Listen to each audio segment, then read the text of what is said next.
This is a very informal video. I'm not writing anything down, but I was listening to a podcast by the porch, and this week's it was called "How Do I Protect My Heart," and it impacted me really deeply, and I feel like it was what I needed to hear. And I kind of just want to talk about it, and it kind of goes into like the problem of people, not the problem, but it kind of goes into like the confusion of how I live my life and how a lot of people, like Christians, live their life, and how people are very confused about why they do what they do. And I like how it addresses the importance of protecting your heart and how everything flows from it, and how your brain's connected to your heart, and your heart isn't just something to be protected like romantically. Everything you love, everything you care about, it all comes from your heart, right? And so JP really focused in the podcast about like it should be above your bank account, above like your computer. It should be your top priority of protection is of what you let into your heart, because it dictates everything in your life. And I think that really is a good example of the reasoning why, at least for me, I choose to like not do certain things, or kind of when people ask like why in Christianity, or why does God have rules, and it's not rules where he just like is a dictator, where it's like, here, these are these rules, and everyone has the same reasoning why they need to follow them just because I said so. It's because like God knows our hearts, and he knows what things like can hurt us. And I do truly believe like there's certain things that God says like don't do these things because they will lead to death, they will lead to pain and suffering. But I also think that everyone's heart is so different that a lot of things are not one size fits all, and it will be sometimes confusing for people. Like for me, like with a lot of my mental health struggles, there's a lot of things that I abstain from, conversations that I have to remove myself from, because my heart is more sensitive to them. And it doesn't mean that everyone needs to live like how I live, and other people might have to guard their hearts for things that I don't really have to, like I don't struggle with it. But it's like a self-awareness that's very important. And I was kind of thinking about this while driving.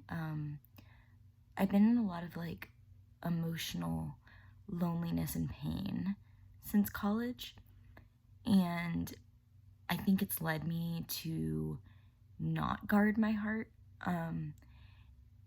out of like just this yearning to be loved, and like this yearning to be seen and appreciated by people. And it's caused me to let my guard down, not in like a romantic way per se, but like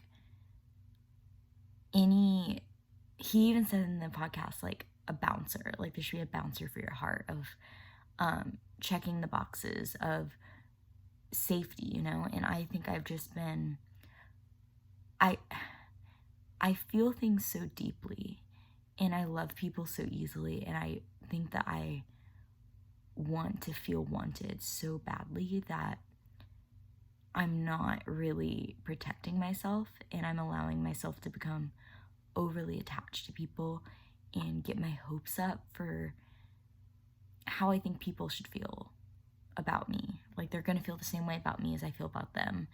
And not everyone has that problem. And I think that for me, that's just showing that I'm not guarding my heart, and I'm needing to be more active and proactive about, okay, you tend to get overly attached to people. You tend to overshare in hopes that someone will want to have a relationship with you, want to show you love and attention.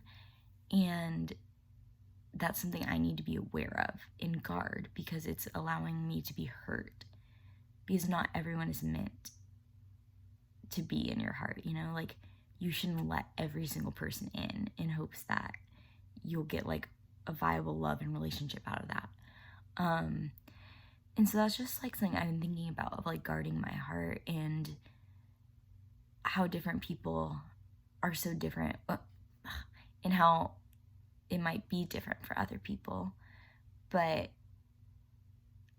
I'm having to excuse myself from conversations, and even though it might seem like, oh, why don't you want to go to that event? Why don't you want to be in this conversation?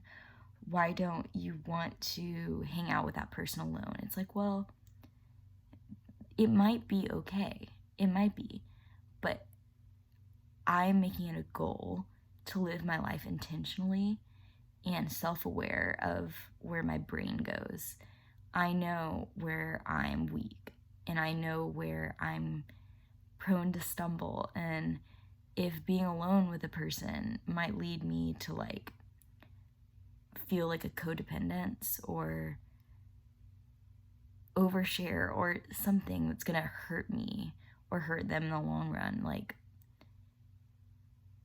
if I'm gonna make guarding my heart the most important thing in my life, then it doesn't matter if it seems weird, if not going to an event or not being in a conversation seems weird, because like that weirdness is momentary, but like this is my life, and if I'm living my life intentionally, I need to be aware of like my next steps and my thought processes and like what makes me spiral, what makes me fall into bad habits. And I know things that make me fall into bad habits are allowing like negative talk, negative self-talk into my heart, and being in conversations where other people are degrading themselves, other people are talking about unhealthy habits. Like I'm an adult. I have to guard myself, and I have to be aware that this conversation might lead me down a path that's going to hurt me. And that one conversation might lead to days of pain, you know? Kind of similar to how like I struggle with like makeup, because I feel like I'm more attractive with makeup, but I have a history of picking myself apart, and I'm working so hard to not hate myself and not hate how I look and not pick apart every detail of my face and my body, that like makeup is a slippery slope, because it's, for me, would be a way of masking, trying to mask my insecurities, trying to mask, and it takes a lot of looking at myself, looking at the things I'm insecure about. And when I go places and people say like, oh, you look nice when I'm wearing makeup, it like something, like some dopamine in my head is like, this is good. People find you attractive. This is good. You need to wear this. You need to look this way. And that's not for everyone. Not everyone has a brain that does that, but I do. And in order to guard my own heart from the pain that I know I'll feel if I start coping with my insecurities by covering them up, like I have to be proactive about that, because people will see me think and like be like, oh, she looks nice with makeup, and go home. I go home and I'm still in my brain. I'm still in my body. I'm still processing the comments, and I have to be responsible for that, and like my own mental health and my own heart. And so yeah, I'm trying to be aware of where I'm trying to get my worth from other people's words and other people's attention. And it may seem like sometimes I'm making decisions of being like a homebody, or I don't know, being more quiet or things like that, but I'm genuinely in my head trying to process like, am I allowing that person to be my joy in hopes that they'll like me? Am I saying or wearing these things in hopes that someone will say it looks nice?